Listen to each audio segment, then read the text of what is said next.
Hey everybody, Mo here, and I'm bringing you guys another Meta Monday video. I've been gone for the last week. I haven't been feeling too good. Me and Sarah have been sick, but we're back this week, and we're back now with the new patch was last week for Legends of Runeterra, the first patch of the year, first patch of 20. And it brought with it a bunch of buffs, a few nerfs here and there, but more importantly, just a bunch of buffs. The biggest buff being to Iceborne Legacy, and we saw that it made Poros really popular, Spiders really popular. And a lot of people have been complaining about it on Twitter. It's pretty funny to see that Poros get really good and all of a sudden everyone's Poro hotfix. But either way, it'll be really exciting to get into the Meta Monday. I haven't done one of these in about 2 weeks now. So before we get into the Meta Monday, I wanted to remind you guys that only 60% of the people that watch my videos are actually subscribed to me. So if you guys could do me a huge favor and click the subscribe button and then leave a comment down below letting me know what decks you want to see or what videos you want to see. I'd really appreciate it. Help me out a lot with the YouTube algorithm, and we're really close to hitting 5,000 subs, so I'm trying to hit that 5,000 subscriber milestone, and it'd mean a lot to me. So that's it for the intro. Let's look into what the top 8 most played decks in Masters, or not in Masters, but in Legends of Runeterra are. So number 1, the most played deck is still Kennen Ahri Shurima. This deck had the highest win rate of all decks a couple weeks ago. It is still absolutely insane. Ahri Kennen Shurima beats the new Iceborne Legacy deck, so that's one really good thing about it. The fact that you're in Ionia, so you get all the really cheap save spells like 1 mana recall, Twin Discipline, Notify, Deny, Concussive Calm, like all of these utility tools just at your disposal, and you just get to use them just kind of willy-nilly, and it just gives you so much game against a good portion of the meta. As you see here on Runeterra AR, it shows you best matchups and worst matchups, and you're actually really good into these Poro decks that a lot of people are playing now on ladder because it's really popular. You see here is the second most played deck. You're really good into that, so that's another really big bonus. When you're beating the most popular decks, you're really happy because you see here it beats Poros really well, and then the third most played deck is Darkness, and its worst matchup is again Ahri Kennen. So you're beating the other 2 most popular decks. So about, let's see, 6%, and then almost 10% of the time you just get a free win because you're against a really good matchup. And that's, 1 in every 10 games. That's really good for you. This is actually what I used to hit Masters with. I think it was yesterday. I was doing some climbing, laying in bed, not feeling too well, and I played some Ahri Kennen, loaded up and hit Masters for this season. So this has been my go-to deck. Deck is extremely strong. No surprise at all that it's still the most played deck. Nothing in it was nerfed with this most recent patch. If anything, it just got buffed because they made a deck super popular that loses to Ahri Kennen. That feels really good for Ahri Kennen. Number 2, the second most played deck is Poros. Again, we saw here that they buffed Iceborne Legacy to be a burst speed spell. So a lot of people are playing Poros, and it has a really solid win rate. It went down to 52%, but it was sitting at about 55 to 56% when it first came out, because you're basically playing 1 mana 3/3 elusive, which is nuts. And that's only assuming you get like 1 Iceborne Legacy off.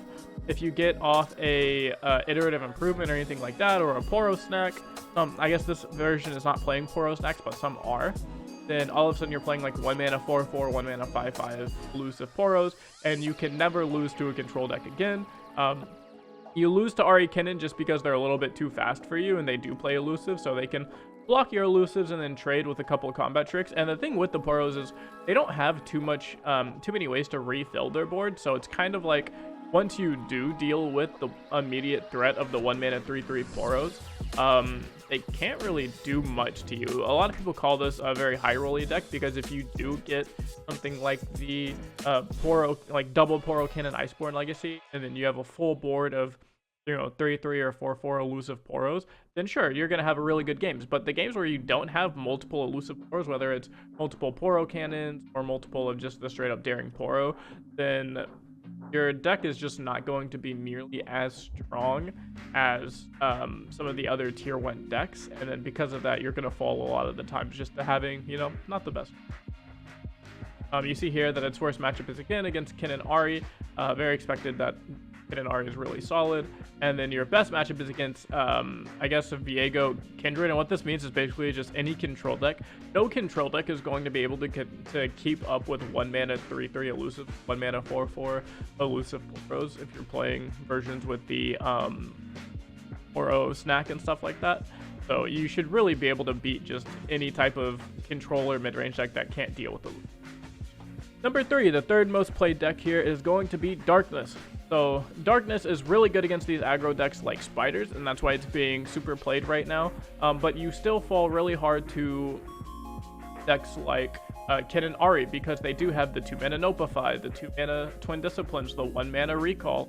A lot of their units have 3 HP, so you have to have Catalyzer on turn 2 to make your Darkness deal 3 damage. Because if your Darkness isn't dealing 3 damage, you can't kill a lot of their important cards anyways, because you're not killing the Ahri, not killing something Twin Disciplines now. And so you really need that Catalyzer early. And then even if you get that Catalyzer early, again, your opponent can just kind of blow you out with these really cheap 1 and 2 mana save spells, compared to your, at the very cheapest it's going to be is a 2 mana Darkness, but that's not until like turn 4. So if you try to use Darkness before turn 4, you're going to get out-mana'd. And then if you just so happen to have the Robe Wizard guy that makes it cheap, then you're still at best going even in your Darkness for your save spells, but they're going to be playing a lot more save spells because they have the Twin Disciplines, the Homecomings, the 1-mana Recall, some play like a 1 of Syncopation. Those are going to be a lot more, your opponent's going to be a lot more likely to draw those because they have so many compared to your like Darkness makers. Number 4, so halfway down the list, we have Elise. So Spiders is being played because it's really, really good against Ahri Kennen. Ahri Kennen has, I believe, 0 fearsome blockers, like literally 0, outside of Sign In, which is a 6-drop. So if your only fearsome blocker is a 6-drop against an aggro deck, you're probably not going to be doing really well in that matchup. Of course, you could always trade Twin Disciplines, but then at that point, your opponent's trading a unit and a Twin Disciplines just for 1 of your fearsome units. So that's pretty good for you. You're not really too upset about that, because you're just gonna kill them with your other units that are attacking them, and then on top of that, you just play a bunch of burn spells that your opponents can't really. So Spider's really cool, but you do unfortunately fold to these Darkness decks or any decks that play just a bunch of removal, lifesteal, some of the mid-range decks that play the like fearsome blockers on starting on turn 2. If you can start playing like 2-mana 3/2 stuff like that, you'll have a really good time against Spiders. So it's really cool to see Spiders come back into the meta. You know, I'm a big fan of Spiders and a big fan of these aggro decks, so I'm really happy that I got there. But yeah, I don't know how long it'll stick around. It'll basically stick around for as long as people need to counter Kennen Ahri. Same with Draven Rumble. So this is another aggro style deck where you're just trying to basically beat the trying to beat the Kennen Ahri decks. If you see here, this win rate, it's not actually that effective at beating Kennen Ahri. It's still a 50-50 matchup.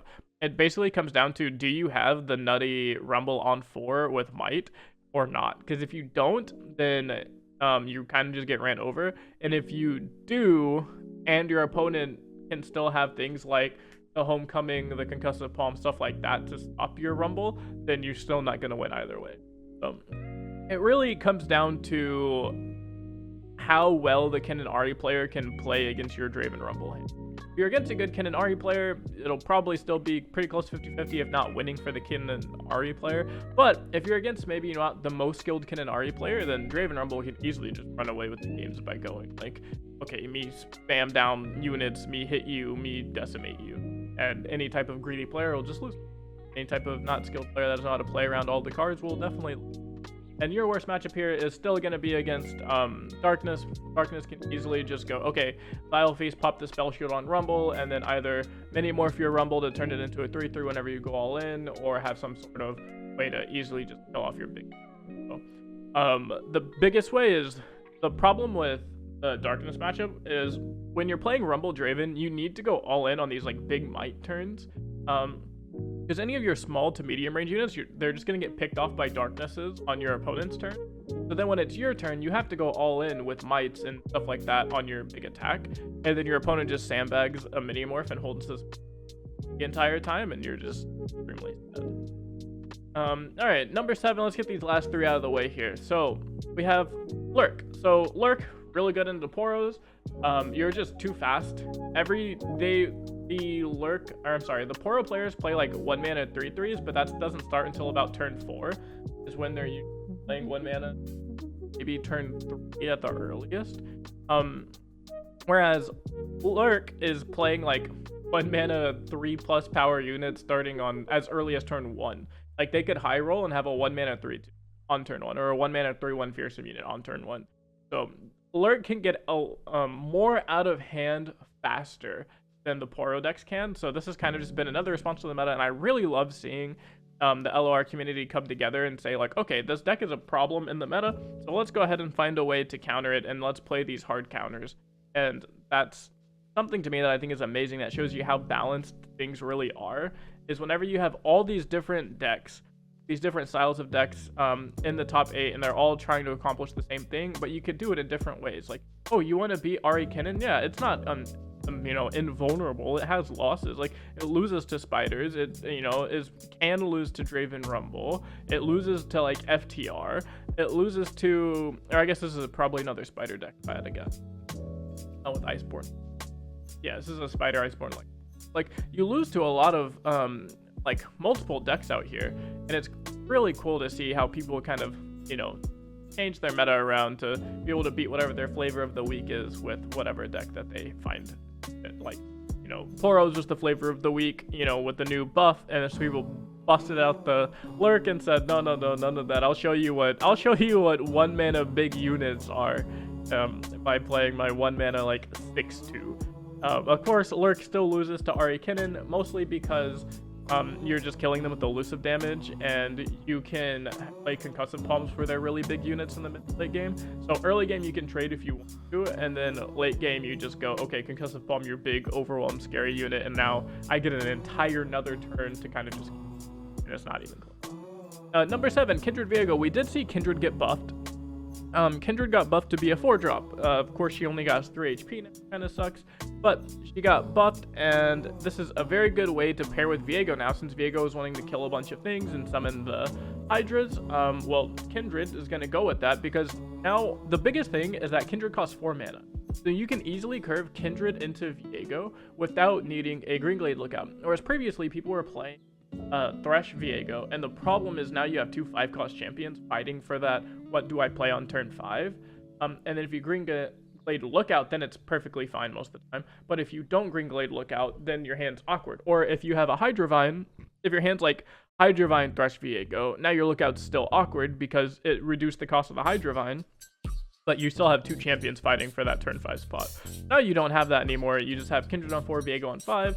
You have all these spells here to go ahead for combat tricks with things like Syncopation, Twin, Spirit Refuge, and then you have all the removal spells with things like Vile Feast, Glimpse, Box, 6 mana Vengeance being one of the things that everybody looked at and thought was so crazy. I personally still think 6 mana Vengeance is pretty bad against a lot of decks.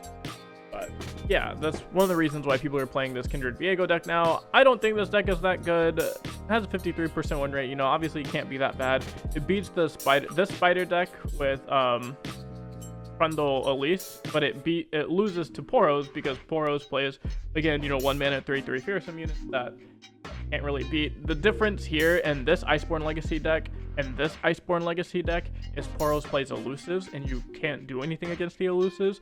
And this Iceborne Legacy deck plays spiders that aren't elusive, so they can pump out like 3/3s, and that doesn't matter because you're gonna make infinite blockers with things like Viego and Hydravine.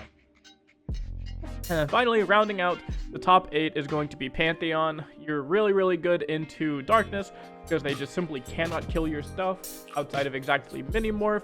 But even with Minimorph, I've noticed a lot, I don't know if this version is playing it, but a lot of versions started playing 2 or plus Bastion. Yeah, so this version plays 1 Bastion. A lot of people are starting to play 2 Bastion because they realize, Minimorph is the only card that can deal with us. So if we can just, make that card non-existent, then we're back to being a really, really good deck.